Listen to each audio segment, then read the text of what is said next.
Thank you, everyone. Thank you for being here with me this afternoon.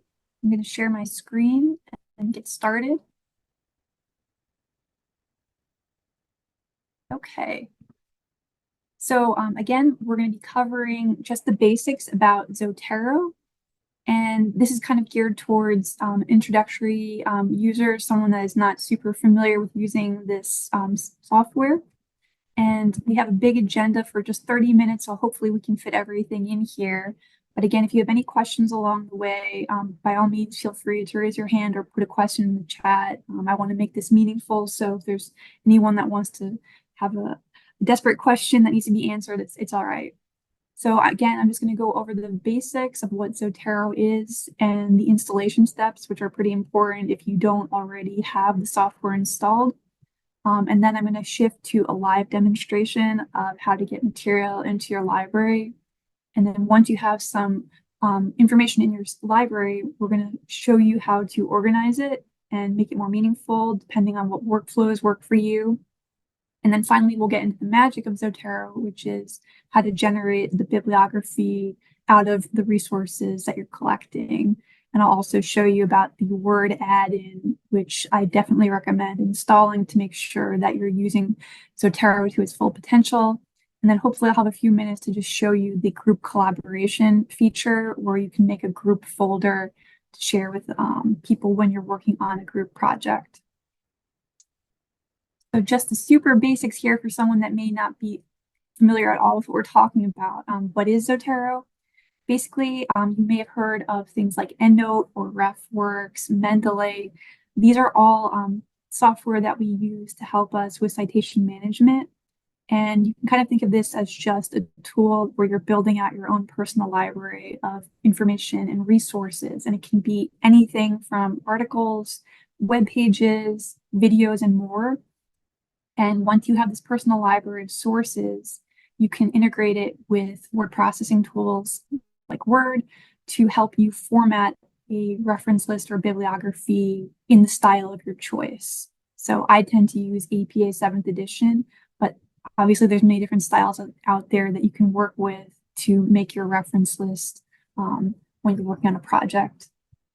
So one thing to just remember is that Zotero is open source. So Drexel University Libraries doesn't necessarily own it or have, a subscription to this. Basically, anyone with internet access can download the Zotero software, and it's developed from a nonprofit, independent group. There's no financial interest, and the users will have control of their own data.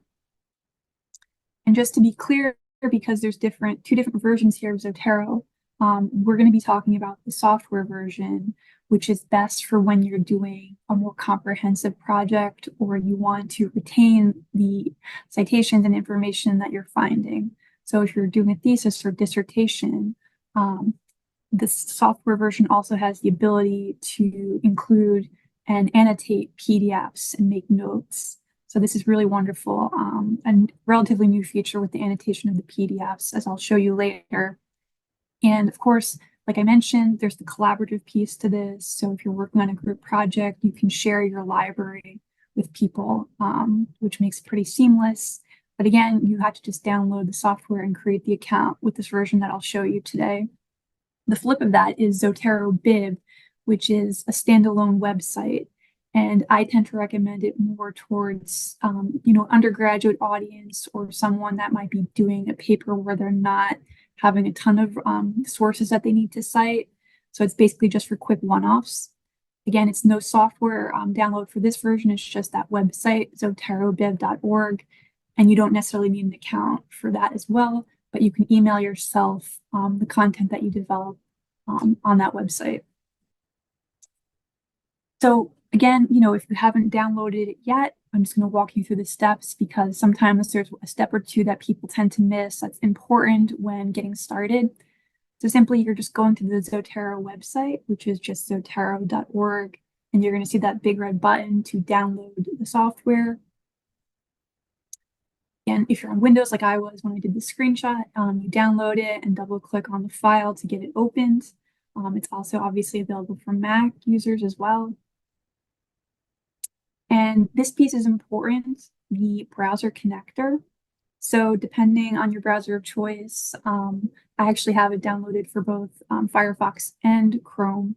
You want to make sure that you're installing the connector, because then when you're using your browser, you're always going to see the Zotero icon in the top right corner, which will make it easy for you to click when you want to add content to your library. Just make sure that you're installing that. And then, even though it seems kind of obvious, you want to just make sure that you're creating the account for Zotero as well. So make sure after you have those downloaded, you go back to the website and click either register or register free account to make sure that you're making the account. Now, keep in mind that this is not going to be connected to your drexel.edu email or Drexel Connect. You know, this can be, you can certainly use your Drexel email, or you can use a personal one. Just note that you will have the opportunity to change the email down the road if you need to at some point in time. So then you register the account and you reply to the email that will be sent to you so that you're authenticated. And then when we're getting to the end here, you want to also make sure that you're logging into your account. So once you have the software open, you're going to go to where it says Edit and Preferences. And then under the Sync button, you're going to log in with that username that you just created. So that way you're linking your account that you just created to the software. And just note that some people primarily use the software version, which is my personal preference. But if you happen to be in a situation where you need access to your Zotero and you're not at your personal computer, you can log in through the web library option at zotero.org. They're going to be identical, but this is just if you're in a situation where you can't get to your library on your own computer, you do have the option to go through the website. Okay, so now that you have your software set up and you're ready to go, we're now going to shift to getting content into your library. So I'm going to do a live demonstration of adding items and files into my collection. I'll also show you the drag and drop PDF option and how to do some manual entry and just searching within your library. Once I finish with that, I'm going to show you how to get organized with your library. And so by that, I mean, I'll show you some of the collections and tags that you can use when you're using Zotero. You can sort and view your library in a certain way, adding notes and the PDF annotation. And then, like I mentioned at the top, getting to the magic where we're actually putting together a bibliography, using the word integration, and generating different styles and reports. So enough said, let's go to my library here. And you can see here that I have my library here, and I created a test folder that I'll be working with today to get content in here. But this brown folder here at the top, which says my library, is everything that I have. And I have quite a bit in here, but we're going to populate with this folder for right now. So let's just say that you're on the Drexel University Library website and you're doing a dragon search for some information about cholesterol related to diet and exercise. And so what you're going to do is you're looking here at the listing of books that I have, and I'm scrolling, and let's just say that I'm interested in this first one here. And you'll notice at the top right, this little blue folder, or excuse me, blue book icon. And this is that Zotero connector, the web browser. So you definitely want to make sure that you're seeing this when you start using Zotero. If not, there might be something with your installation. But basically, I'm interested in this book. I want to add it to my collection. I just simply click that button, and we can see that it's going into my test folder right here. So when we open up Zotero and go back, we can see that all that metadata about the book, all this information is available to us just with a real quick click of the button. So it's pretty cool. And just to go one step further, let's go into Clinical Key to actually look at this book. So we can see here all the chapters. Let's just say that I'm interested in this one here about the exercise in lipids, chapter 15. So here it is again, that chapter that I'm interested in. If I click the download PDF button and I open up this chapter as PDF, you'll notice that again at that top right that it's now a PDF icon. And Zotero is recognizing this as well. If I click this one and I go back, you'll notice that it's recognizing again, it's chapter. So under item type, book section, so it recognized that. And we can also see that that PDF icon is attached here. So whenever you see anything under the paperclip icon, it's recognizing that Zotero took the chapter or the article and it's automatically attaching to your library so that you now have the PDF to work with. So if we go back and let's just say that, we did our search in Dragon Search. We have this chapter. Let's go to PubMed, continue our search. And now we have these articles here that we're looking through. So let's just say that I'm interested in this first one here. And you'll notice, again, the icon changed to a white paper icon to save to Zotero. So it's recognizing that we're looking at a single article here. So I'm just going to add this one in. And again, you'll notice that PDF has attached. So it's quite easy to, as long as the PDF is owned by the Drexel University Libraries and it's there, the default setting in Zotero will always be that when the PDF is available, it's going to attach. There is a setting that you can change it to if you don't want that option, but most people like having that automatic PDF attached to the record in Zotero. So if we go back to our search results and look at this from the top again, if we were looking at the record of like 10 articles here on the page, we see that it's a yellow folder icon as when we're looking at multiple articles in one page. And if we click that yellow folder icon, you'll notice that those 10 articles just appear here. And if we wanted to pick and choose a couple of these to add to our Zotero, let's just say we didn't have the time to read through all of them, just based on the title, these are of interest to me. I'm going to click OK. And you're going to see that these articles populate here. And it looks like some of these did not have the PDF, but we'll check it out in a second. So here they are. And there you go. So that's how you're going to add multiple articles using that yellow folder icon. But let's continue further. If we were in Web of Science, and let's just say we wanted to look at the highly cited papers on this topic, and we refined it to just 80. And, I don't have the time to look through all these, but I just want to save them to Zotero to look at maybe at a later time.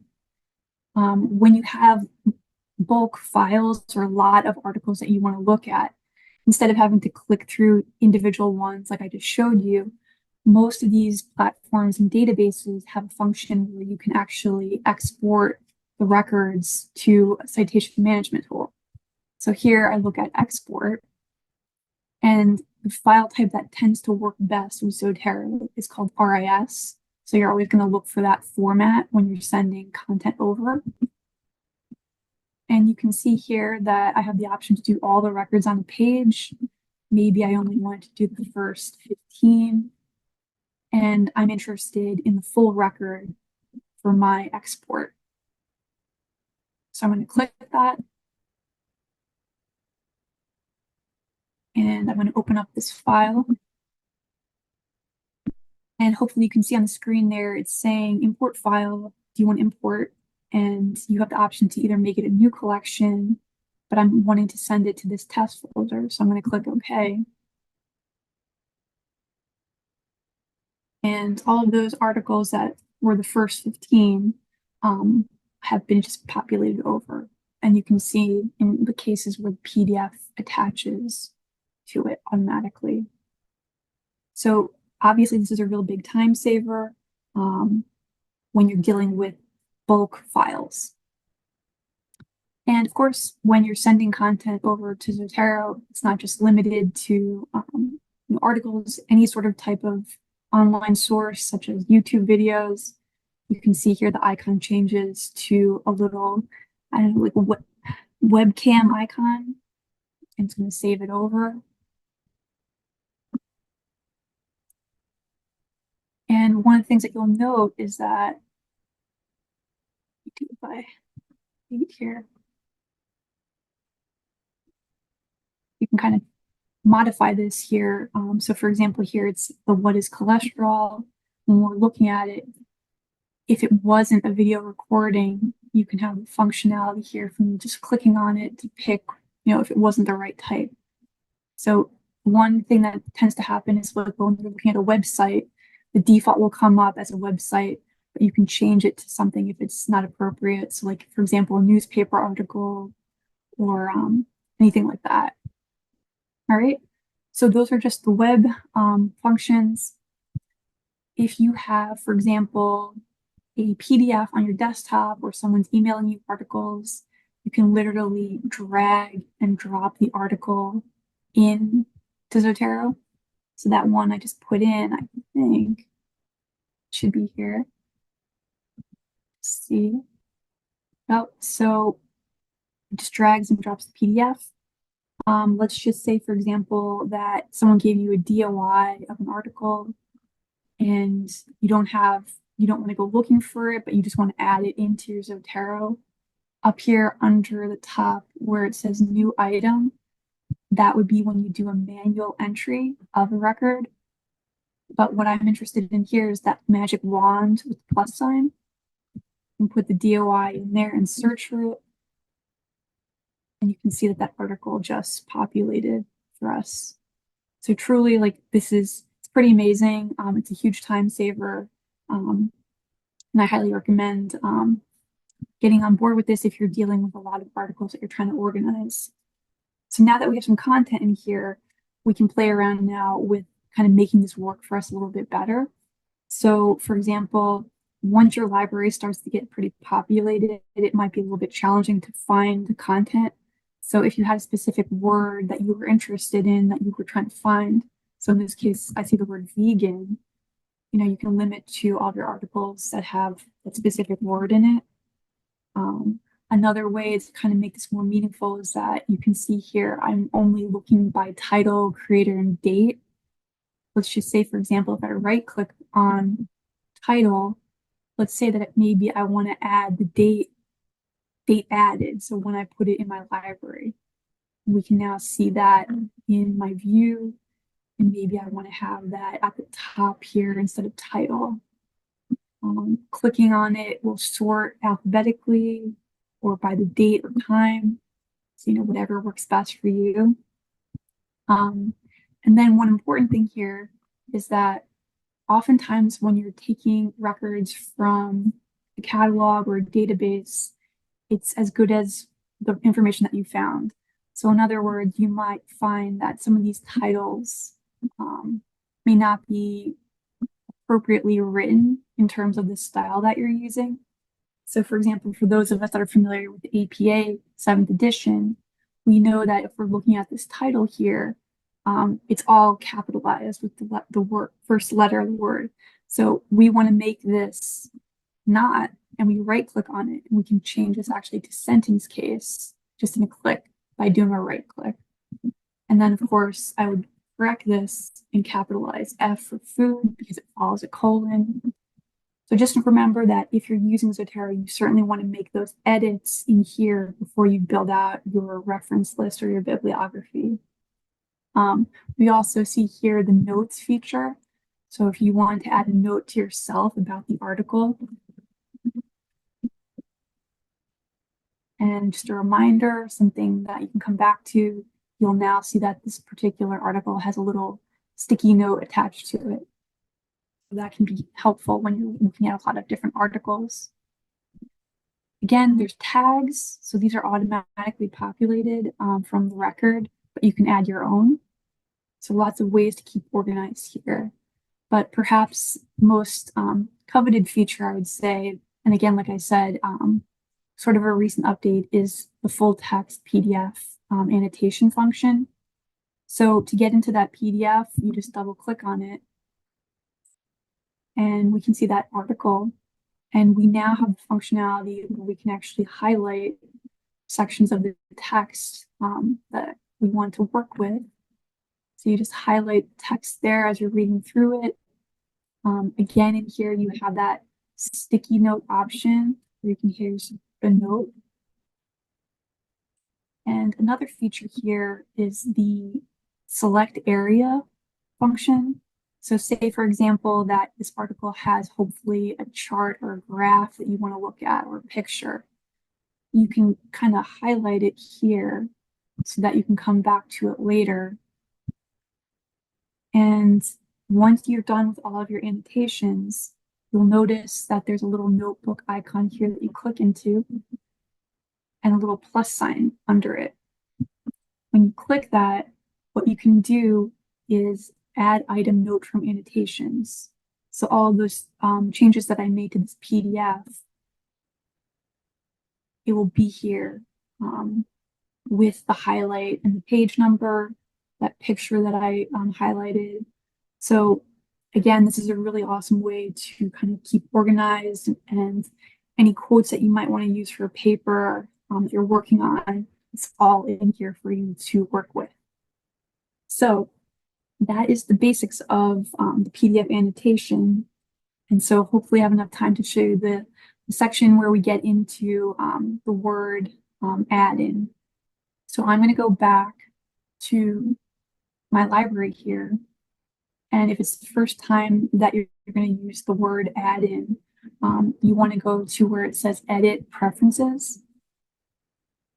And under where it says Word Processors, you're going to install the Microsoft Word add-in.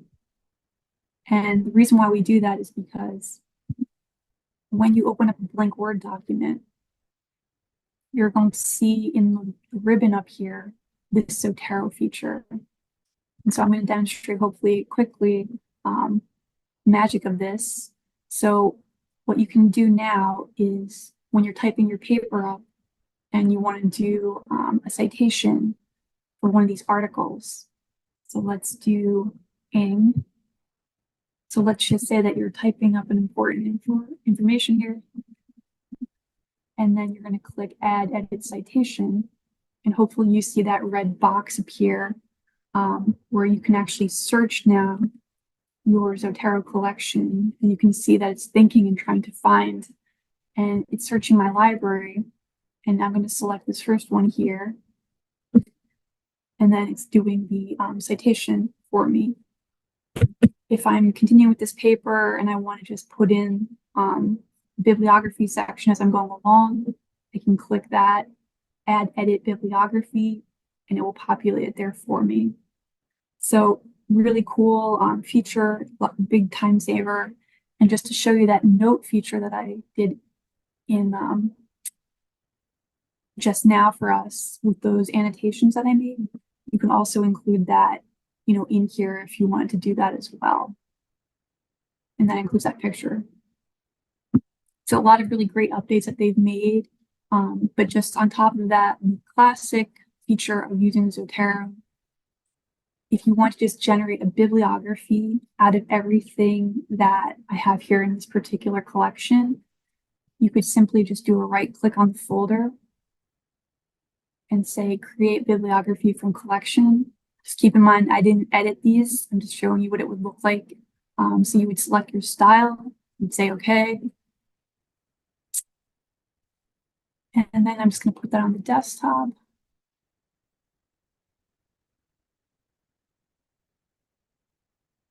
And you can see here, it generated the bibliography out of all the items in that collection. But certainly you can see like there's errors here, so I'd clean this up. But it put it in order for us. It had the proper flush right. So this is a really awesome tool to use when you're at the end stage of putting together a paper.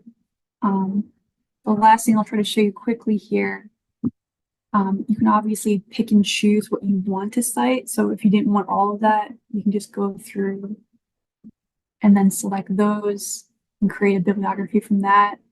The other thing I'll show quickly is the report feature.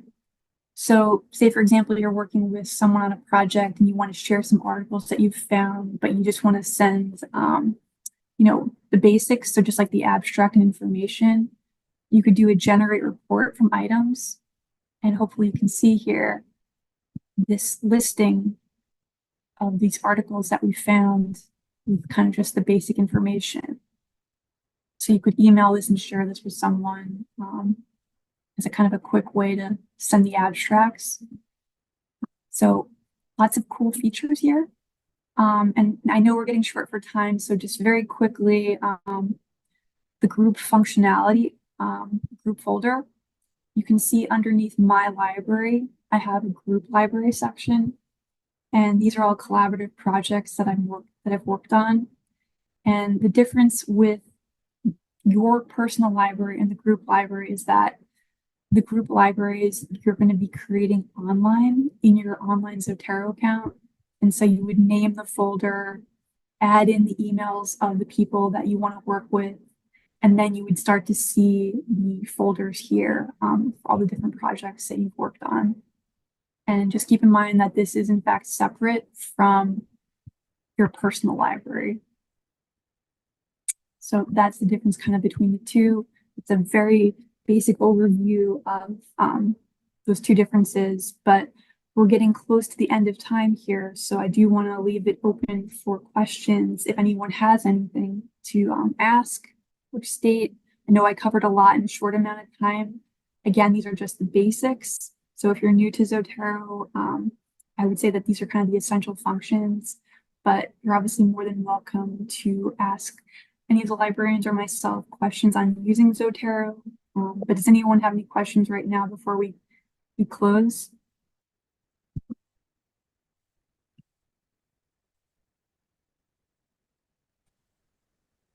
I have a question.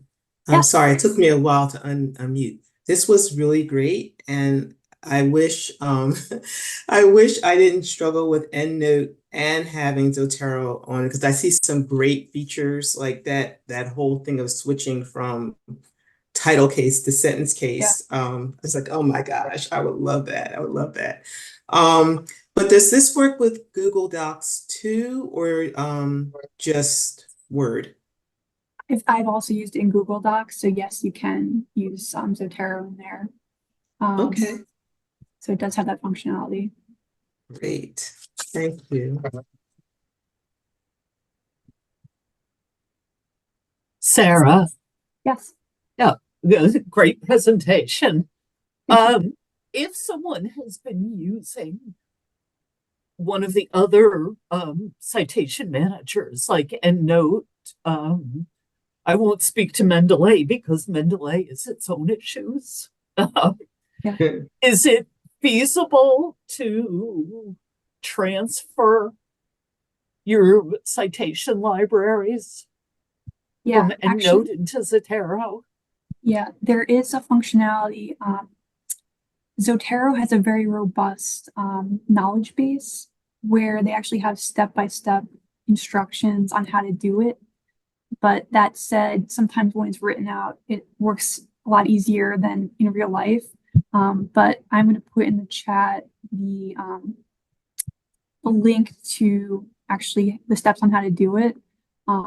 I've done this with at least two faculty where we've been able to successfully transfer their collections over.